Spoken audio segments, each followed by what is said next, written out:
Hello, dito na naman po tayo magmumukbang.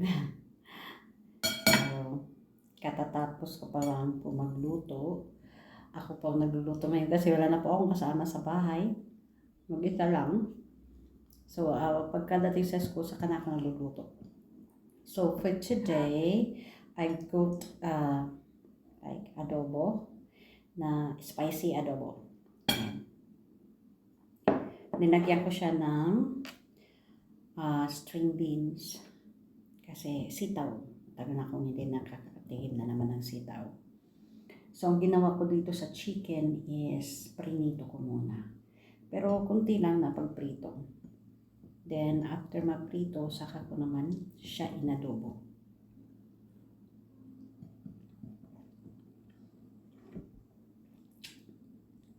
Tapos yung gulay is half cook lang para crunchy.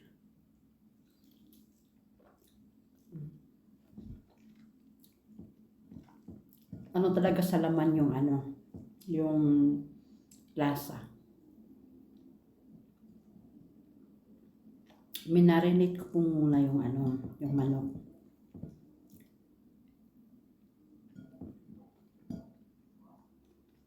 Sagad hanggang sa buto. Kalaman-lamanan.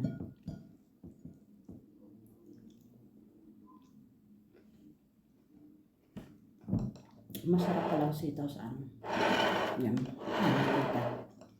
Masarap ang sitaw sa manok.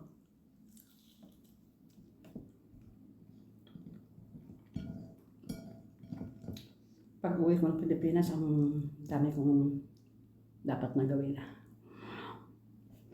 Magluto.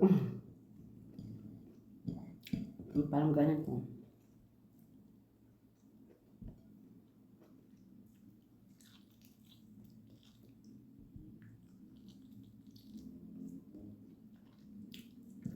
Gusto ko magluto ng gulay.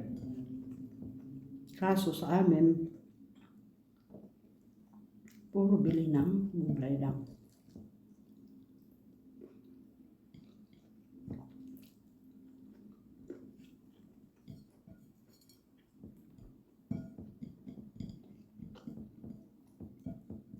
Kain po tayo.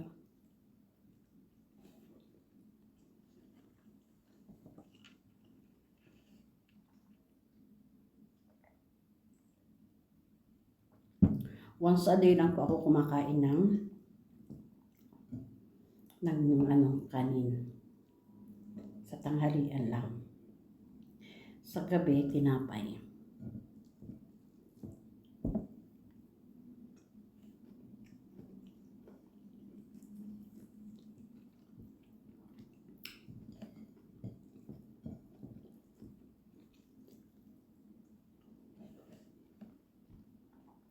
Dinig nyo.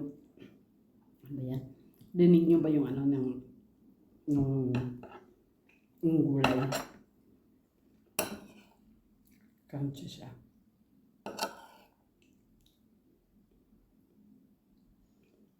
Mahilig po talaga ako sa gulay.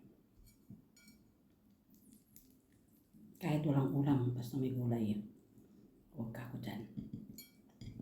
Kahit anong gulay, kumakain ako. Walang pwede.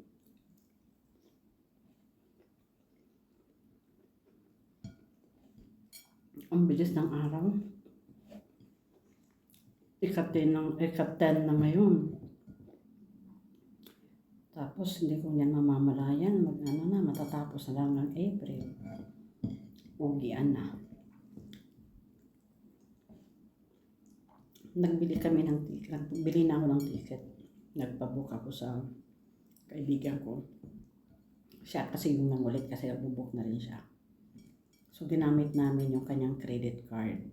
Pero, pagbayad namin doon is isahang bagsak lang. Ganun din malaki ang gastos sa ticket.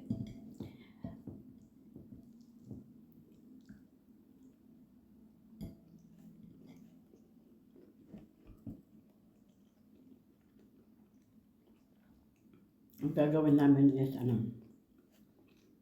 from Tashkent to Bangkok, Thailand. Then Thailand to Vietnam. Kailangan kasi namin maghanap ng work muna. Kasi 3 months yun na walang sahod. Yung may part-time naman ako, yung sa gabi, pero hindi rin kakayanin. Kunti lang.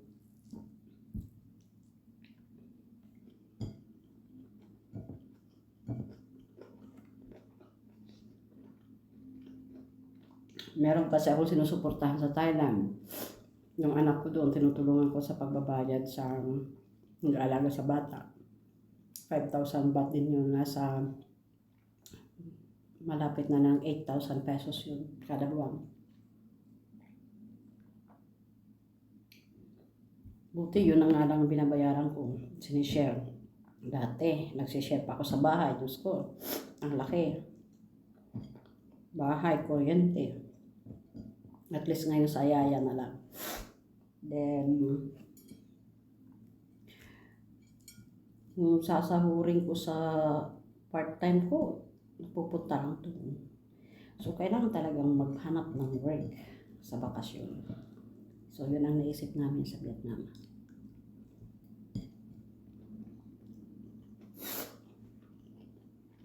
Sa Vietnam kasi maraming centers.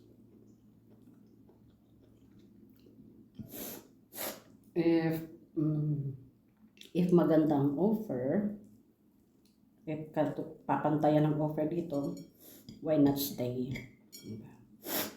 Kung makakuha ng magandang offer sa Vietnam, doon muna for a year para makat yung ano dito, yung offer. Lumiit kasi, bumaba yung offer.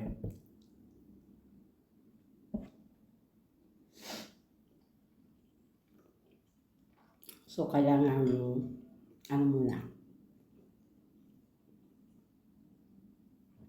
putulin. Magtrabaho muna sa iba din, apply ulit sa government dito.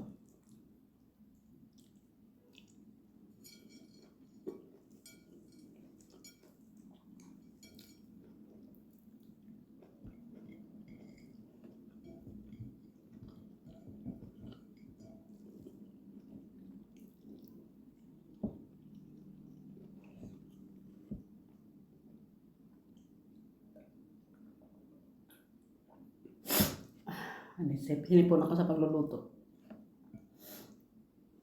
Meron naman akong napasahan na ng resume, wala pang mga response.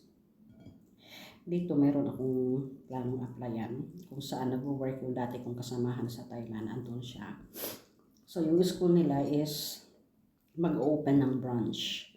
So they are hiring foreign teachers. So, baka sakali tayo, baka makapumasa. Try natin mag-apply. Naka-ready na yung documents ko. I just needed to record a video of myself, video introduction. So, after eating today, mag-video po ako. Record introduction. Then, yung philosophy of education at saka yung I have chosen their school. Kailangan na nasa video.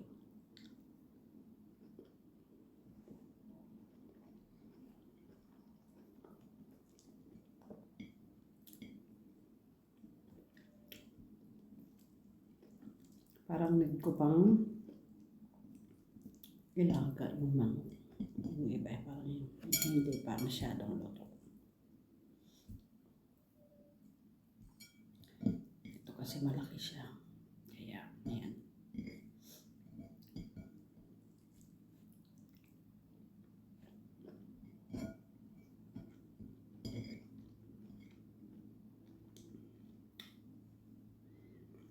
Maraming salamat po pala sa lahat ng kaibigan ko. Kaibigan ko sa YP na patuloy na sumusuporta sa akin kahit hindi po ako nakakapag-live. Actually, kaya ko naman mag-live. Pero ang problema ko pag nagla-live ako, hindi ako nakakatulog. Binabantayan ko siya nung binabantayan.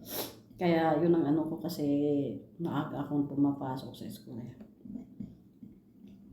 Hindi kasi kagaya nung una, nung andun ako sa Kegele na nagla-live ako gabi-gabi. Tapos hinahayaan ko siya hanggang magdamag. Tapos pag gising-gising ako. Kasi noon, pwede akong umuwi ng bahay pag break ko. Pero dito sa school ko, wala akong break. Dire-diretso. From 8 a.m. to 2 p.m. Yun ang klase ko. Sunod-sunod yan. 7 classes in a day. Dire-diretso. So, imagine niyo ang pagod. Nakatayo ako pag nagtuturo, hindi ako umuupo. So, pagod. Then, walang break talaga. So, pagka-uwi ng bahay, doon na lang ako nagpapahinga. So, doon na rin ako natutulog. So, hindi sapat. Parang pagod ako. Sa gabi, nag-online teaching ako. Minsan may oras din naman. Pero, pag nagla-live kasi ako active ako sa chat box. So, ayaw maapektuhan pag-online ko.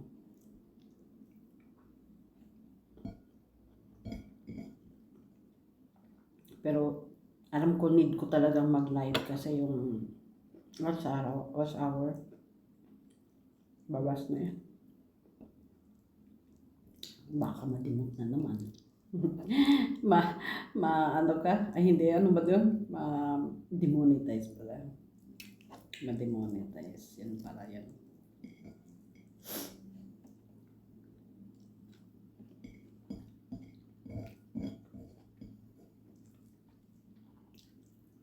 Nanahubos.